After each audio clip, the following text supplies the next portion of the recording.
শেষ ট্রেনের জানালায় রাহনুমা 99।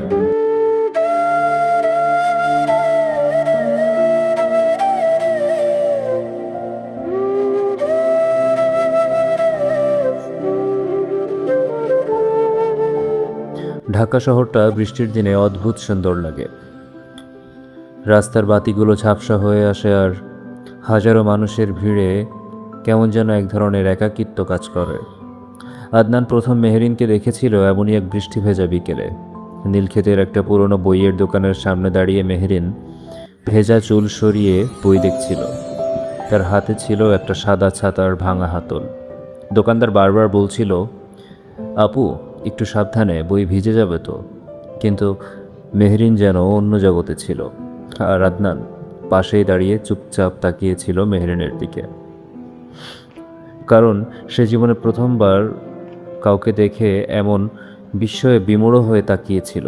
তার মনে হচ্ছিল যেন সাক্ষাৎ স্বর্গ থেকে কোনো পরী নেমে এসেছে।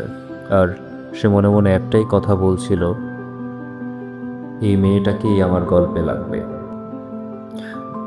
সেদিন অবশ্য কোনো কথা হয়নি, শুধু যাওয়ার সময় মেহরিনের হাত থেকে একটা কাগজ পড়ে গিয়েছিল। আদনান সেটা তুলে দেখে একটা ছোট্ট কবিতার লাইন লেখা, কিছু মানুষ হঠাৎই আসে, অথচ মনে হয় বহু জনমের পরিচিত। সেই কাগজটাই ছিল তাদের গল্পের সূচনা।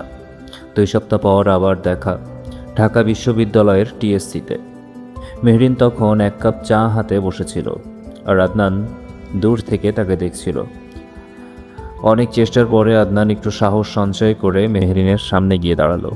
তারপর দ্বিধাজড়িত কণ্ঠে বলল, এক্সকিউজ মি, আপনার কবিতার কাগজটা কিন্তু এখনও আমার কাছে আছে।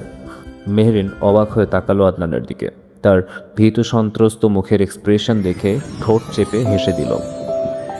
সেই হাসিটা খুব সাধারণ ছিল না, যেন ক্লান্ত একটা শহরে হঠাৎ বিদ্যুৎ চলে এসে আলো জ্বলে ওঠে।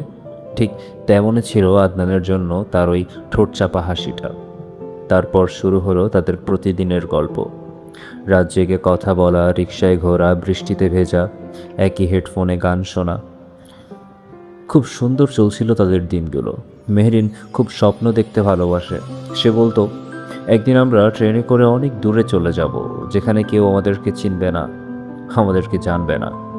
বাট আদনান হাসতো, কারণ সে জানে মানুষ জায়গা বদলাতে পারে, কিন্তু ভাগ্য না। একদিন মেহরিন হঠাৎ করেই মেসেজ করা বন্ধ করে দিল। আগের মতো ফোন দিত না, মেসেজের রিপ্লাই দিত না, দেখা করতে চাইলে বলতো ব্যস্ত।